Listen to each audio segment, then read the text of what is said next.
ওর থাল আমি ছাড়িয়ে নেবো কিন্তু, ওর থাল আমি ছাড়িয়ে নেবো কিন্তু, ওর থাল আমি ছাড়িয়ে নেবো কিন্তু। একটা জীবিত মানুষকে মৃত বলে কেন চালিয়ে দেবে? ওর থাল আমি ছাড়িয়ে নেবো কিন্তু। ও যদি আমার কলোনি পাড়া যদি একটা ভোট যদি কাটার চেষ্টা করে, বেশি গালি দিলে লোক জানতে পারবে যে বিজেপিতে ভোট করেছে। তারা বলছে কি লাইট জ্বালিয়ে বলছে ফোকাচ্ছে।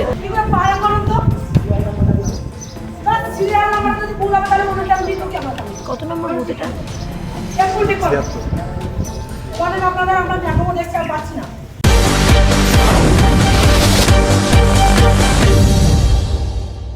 হিঙ্গলগঞ্জে 2026 বিধানসভা নির্বাচনের লড়াইটা অনেকটাই অন্যরকম। লোকসভা ভোটের সন্দেশখালীতে হারের পর এবার বিধানসভা নির্বাচনে হিঙ্গলগঞ্জে বিজেপি প্রার্থী হয়েছেন রেখা পাত্র। কি হবে এবার? জয়ের মুখ দেখবেন নাকি আবারও বসিরহাটের মতোই হেরে বিদায় নিতে হবে তাকে?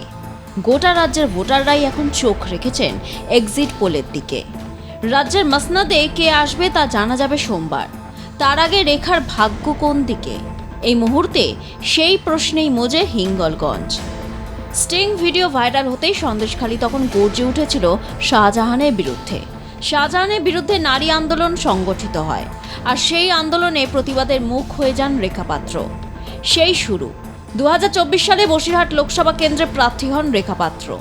রেখা পাত্রকে সামনে রেখে সন্দেশখালী হাওয়ায় জিততে মরিয়া ছিল বিজেপি, কিন্তু আশা পূরণ হয়নি। বিজেপি প্রার্থী দাঁত ফোটানোর সুযোগ পাননি বসিরহাট লোকসভা কেন্দ্রের অন্তর্গত 7টি বিধানসভা কেন্দ্রে।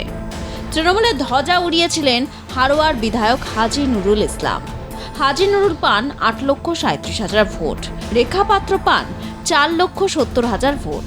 নিন্দুকরা বলেন সন্দেশখালীর তাসে বাজিমাত করার চেষ্টা করেছিল রেখা তথা বিজেপি। লোকসভা ভোটের সময় রেখা পাত্রের হয়ে প্রচারে এসেছিলেন স্বয়ং প্রধানমন্ত্রী নরেন্দ্র মোদী। সেই সময় মোদীর মুখে রেখা পাত্রের নাম আর ভূয়সী প্রশংসা শোনা গিয়েছিল, কিন্তু শেষ রক্ষা হয়নি। এবার কি হবে তাই নিয়ে এখন জল্পনা। সন্দেশখালী সন্দীপ পাত্রের সঙ্গে বিয়ে হয় রেখা পাত্রের। তার স্বামী পরিযায়ী শ্রমিক। বর্তমানে 3 মেয়ে নিয়ে রেখা সন্দীপের সংসার।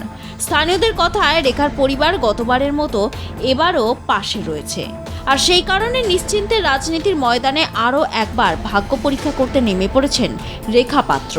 তৃণমূল বিজেপির দলগত লড়াইয়ের মাঝে রেখা পাত্রে ভাগ্যে এবার কি জয়ের তিলক পড়বে? প্রশ্নটা ঘুরে বেড়াচ্ছে সন্দেশখালীর অলিতে গলিতে। হিঙ্গলগঞ্জে বিজেপি প্রার্থী রেখা পাত্র সন্দেশখালী পাত্রপাড়ার 172 নম্বর বুথের ভোটার। 29শে এপ্রিল ছিল দ্বিতীয় দফার ভোটের দিন। ভোট কেন্দ্রে ঢোকার আগে এক মন্তব্যে বিতর্কে জড়িয়ে পড়েন রেখা। তৃণমূলকে নিশানা করে ছাল ছাড়িয়ে নেওয়ার হুঙ্কার শানান রেখা। ওর থাল আমি ছাড়িয়ে নেবো কিন্তু, ওর থাল আমি ছাড়িয়ে নেবো কিন্তু, ওর থাল আমি ছাড়িয়ে নেবো কিন্তু। ও যদি আমার কলোনি পাড়া যদি একটা ভোট যদি কাটার চেষ্টা করে, ওর থাল আমি ছাড়িয়ে নেবো কিন্তু। ও যদি আমার কলোনি পাড়া যদি একটা ভোট যদি কাটার চেষ্টা করে, আমি চেয়েছিলাম মানুষ মাথা উঁচু করে বাঁচুক, মা বোনেরা সম্মানের সাথে বাঁচুক, এবং যারা চাষি, এই সন্দেশখালী বিধানসভার যারা চাষি মানুষ আছে, যাদের জমি কেড়ে নিয়েছিল এই তৃণমূল সরকার, শেখ শাহজাহান সহ তার আরও অনুগামীরা, এই জমি এই চাষি মানুষেরা তাদের জমিটা ফিরে পাক পুনরায়। আর এখানকার যারা যুব সমাজ, যাদের পিঠের সিটডারা ভেঙে দিয়ে 1,500 টাকা ভাতা, যুব ভাতা ধরিয়ে দিয়েছেন, সেই ভাতা না, এখানে শিল্প চাই। আজকে শিল্পর জন্য লড়াই, আজকের মায়েদের সম্মানের জন্য লড়াই। হিঙ্গলগঞ্জ সন্দেশখালী বিধানসভার নদী বাঁধ সংস্কারের কাজ হয়নি, রাস্তা সংস্কারের কাজ হয়নি। অলিতে গলিতে মেন রোডটার কাজ হয়েছে, কিন্তু ছোটোখাটো গলি এইসব নদী রাস্তাগুলো একটা গাড়ি গেলে একটা গাড়ি যেতে পারে না। শুধুমাত্র এই নদী প্রান্তিক এলাকাগুলোকে আমাদের বিশেষ করে নজর দিতে হবে, যাতে এখানে আয়লা হলে, আমপান হলে, বুলবুল হলে যে মানুষ এখানে নদীর বাঁধ ভেঙে জল ঢুকে মানুষ ক্ষতিগ্রস্ত হয়, সেটা যাতে না হয় সেই দিকে আমাদের লক্ষ্য রাখতে হবে। আগামী দিন আমাদের নতুন নয়া প্রজন্মকে এগিয়ে নিয়ে যাওয়ার জন্য আমাদের এই লড়াই। আমরা তো 2024 থেকে নিজের ভোট নিতে দিচ্ছি। আমি 2024-এর ভোটটাকেও আমি নিজে দিয়েছি, 26-এর ভোটটাও নিজে দিয়েছি।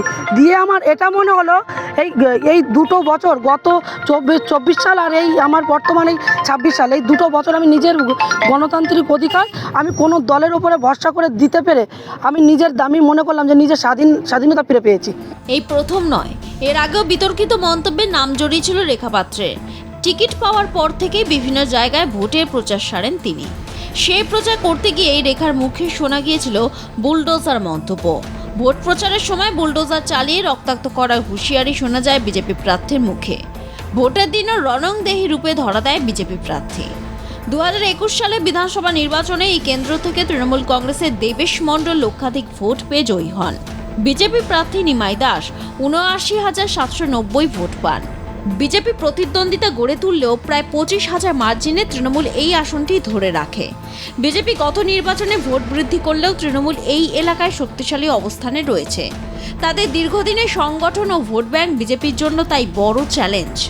রাজনৈতিক বিশ্লেষকদের মতে এই কেন্দ্রে বিজেপির জয় পাওয়া একটু হলেও কঠিন। রেখা পাত্রকে জিততে হলে আগের তুলনায় আরও বেশি ভোট টানতে হবে, যা গত নির্বাচনে তৃণমূলের পক্ষে ছিল। ভোট গণনা আগে রেখা অবশ্য আত্মবিশ্বাসী, এবার জয় টিকা তার কপালেই বসবে। আমরা পিছু পা হটার জন্য এখানে আমরা লড়াই করতে আসিনি। আমরা মানুষের পাশে থাকছি, মানুষের পাশে আছি, আগামী দিনেও থাকবো। ব্যুরো রিপোর্ট আর প্লাস নিউজ।